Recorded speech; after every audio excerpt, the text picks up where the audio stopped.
Hello guys, great day. Mag-unboxing tayo ngayon ng order from Lazada. Nag-order po tayo ng dalawang upuan dahil mahilig po tayo mag-outdoor, mag-travel sa dagat, sa bundok. Ayan, so nag-order tayo ng dalawang upuan. So, swak na swak. Ang ganda po ng na-order natin. Quality.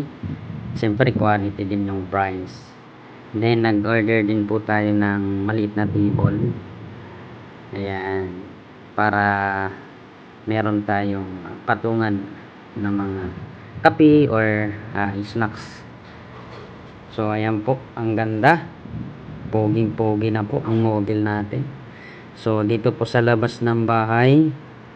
So, nagtapi po tayo. Ayan. Poging-pogi oh. Panalo. Yan, hanggang ng buwan. So, ready na para pag nag-travel tayo sa labas. So, may magagamit tayo.